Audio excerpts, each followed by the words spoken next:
نبی کریم صلی اللہ تعالی علیہ وسلم ایک دن جو ہے وہ عید کا دن تھا، کچھ چھوٹی بچیاں جو ہے وہ اپنے نغمے ملی ترانے گا رہی تھی، تو نبی کریم صلی اللہ علیہ وسلم کے پاس بیٹھ گئے، تو ابوبکر صدیق رضی اللہ تعالیٰ عنہ نے ان کو روکا، منع کیا، یہ کیا کر رہی ہو تم لوگ، رسول اللہ پاس بیٹھے ہو، تم کیا پڑھ رہی ہو؟ تو نبی کریم صلی اللہ تعالی وسلم نے ابوبکر صدیق کو منع کیا، کہا ان لکل قوم عید وہذا عیدنا،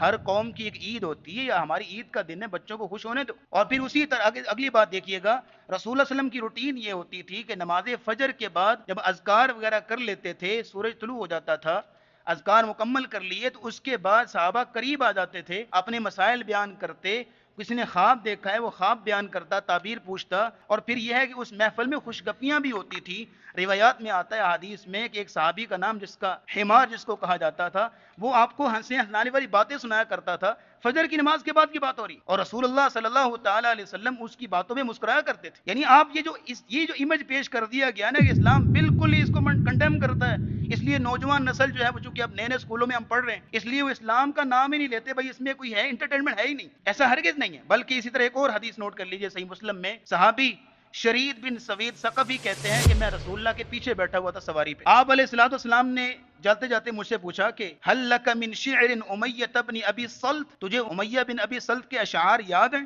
امیہ بن ابی سلط جو ہے وہ عرب کا ایک بہت بڑا شاعر تھا، جیسے ہمارے علامہ اقبال ایسے بہت بڑا شاعر تھا، اس کی شاعری میں بڑی مورالٹی ہوتی تھی، اخلاقیات ہوتی تھی، فضولیات نہیں ہوتی تھی، شاعری بڑی کمال کی کرتا تھا اور بامقصد شاعری کرتا تھا۔ تو نبی اسلام نے اس صحابی سے کہا تجھے امیہ بن سلط کے اشعار آتے ہیں؟ جی یا رسول اللہ آتے ہیں۔ کہا ایک شعر سناؤ، انہوں نے سنایا، کہا اور سناؤ، کرتے کرتے صحیح مسلم کی حدیث ہے تو صحابی کہتے ہیں رسول اللہ نے مجھ سے 100 اشعار سنے، اور آپ علیہ الصلوۃ والسلام کہتے ہیں کہ اچھی باتیں اس نے کہی ہیں، تو اس کا مطلب یہ ہے کہ فارغ وقت میں اگر آپ ان چیزوں سے تھوڑا سا دل بہلا لیتے ہیں اس میں کوئی حرج نہیں ہے۔ تو شروع کی احادیث جو ہم نے آیات آپ کے سامنے رکھی، لغو لہو اور یہ جو لعب ہے، ایسی چیزیں جن میں انسان ہر وقت پڑا رہے اور مقصدیت کو بھول جائے، فرائض کو بھول جائے، دینی احکامات کو بھول جائے، اور اس کو یاد ہی نہ رہے کہ میں نے ایک دن اللہ کے سامنے پیش ہونا ہے، اور اس میں واہیات چیزیں ہوں، بیہودہ چیزیں ہوں، ان چیزوں میں پڑھ کے ہر وقت انسان نہ نماز کی فکر ہے، نہ اذکار کی فکر ہے، نہ تلاوت کی فکر ہے، ان چیزوں سے اسلام ہمیں منع کرتا ہے۔ لیکن جو جائز چیزیں ہیں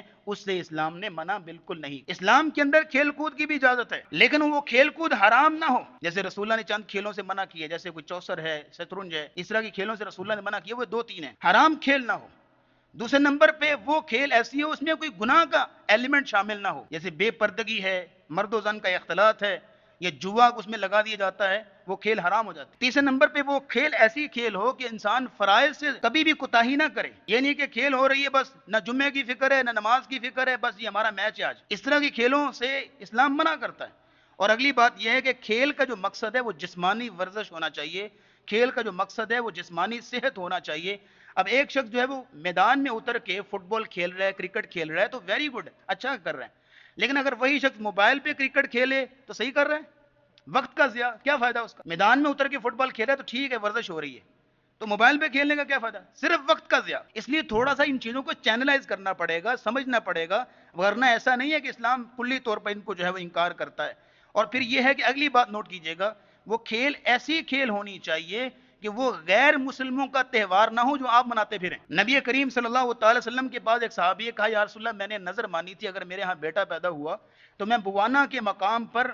جانور ذبح کروں گا۔ تو نبی کریم صلی اللہ علیہ وسلم نے پوچھا کہ کہاں وہاں پہ مشرکین کے بت تو نہیں رکھے ہوئے؟ کہا نہیں یا رسول اللہ۔ آپ نے پھر پوچھا کہ وہاں پہ کوئی عید تو نہیں مشرکوں کی، وہاں کوئی میلہ ٹھیلا تو نہیں لگتا؟ کہا نہیں یا رسول اللہ۔ کہا پھر وہاں جا کے تم قربانی کر سکتے ہو۔ کیا مطلب ہے کہ نظر مانی ہوئی جو کہ فرض ہے اس کو پورا کرنے کے لیے بھی اس جگہ پہ آپ جا کے نظر پوری نہیں کر سکتے جہاں پہ غیر مسلموں کے ساتھ تشبیہ ہو۔